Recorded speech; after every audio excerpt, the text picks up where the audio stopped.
Ketemu kembali dengan saya, Bayu, pasien gagal ginjal. Pada kesempatan kali ini, saya akan bagi informasi pengalaman saya, bagaimana saya menjalani rutinitas cuci darah. Pada kesempatan kali ini, saya akan membagikan pengalaman saya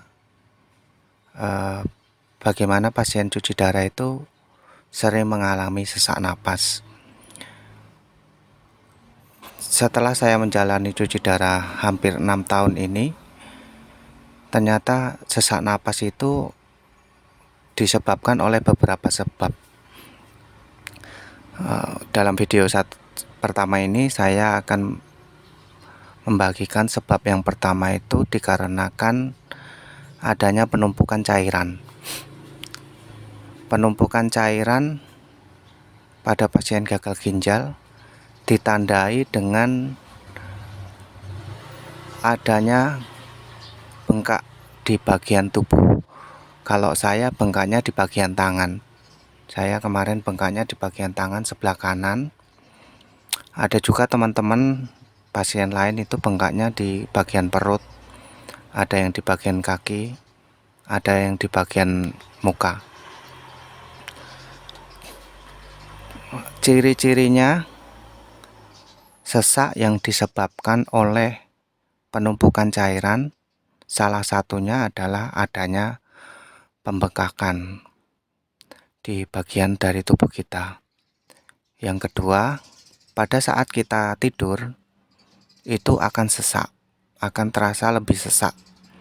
Tapi ketika kita beraktivitas, kita duduk, itu tingkat sesaknya akan berkurang. Nah, untuk mengatasi masalah sesak karena penumpukan cairan ini, yang pertama yang saya lakukan itu kita harus mencari berat kering. Berat kering kita harus tercapai. Apa itu berat kering? Berat kering itu ya berat kita tanpa cairan, tanpa adanya penumpukan cairan.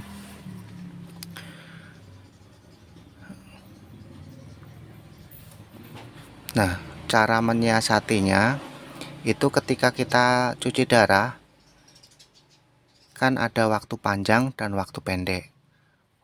Dalam 1 minggu kita cuci darah itu 2 kali. Contohnya saya itu cuci darah jadwalnya itu kemarin hari Senin dan hari Kamis. Dari hari Senin ke hari Kamis itu saya bilangnya itu waktu pendek. Dari hari Kamis ke hari Senin itu waktu panjang. Nah, di hari Kamis ke hari Senin itu waktunya panjang. Kita dalam mengurangi konsumsi cairan biasanya sangat susah. Jadi cara menyiasatinya di waktu pendek. Pada saat cuci darah, pas kita datang cuci darah, kita kan berat badan kita akan ditimbang pas kenaikan berat badan kita itu berapa. Contohnya saya pada saat datang itu misalnya berat badan saya 64.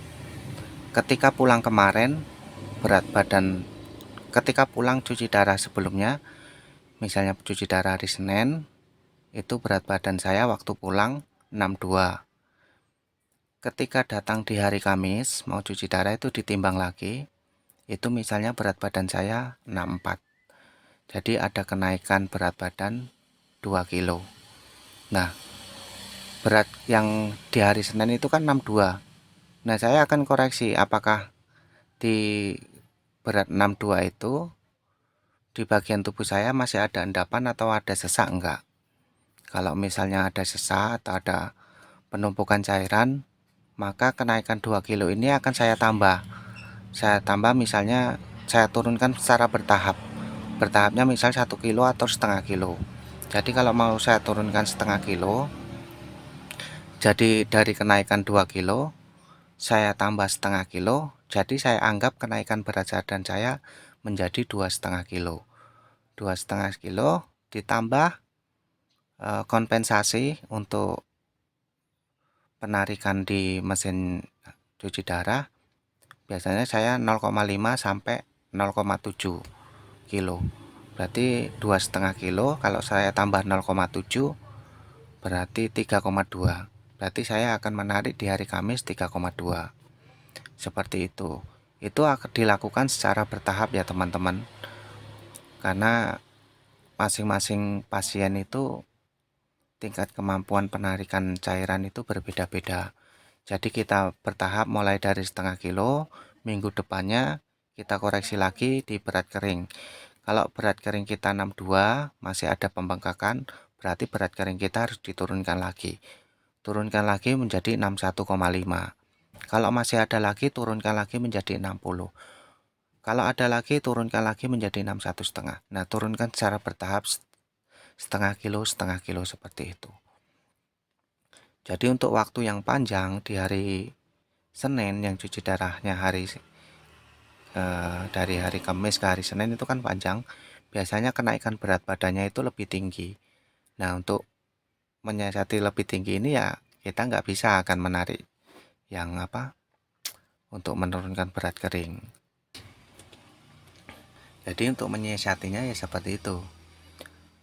Bagi teman-teman yang sudah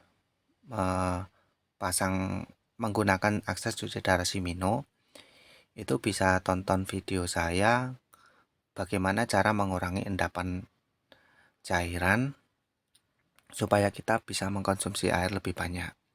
Silakan dicek di playlistnya. Di video-video saya itu ada yang saya bagikan bagaimana cara menyiasatinya.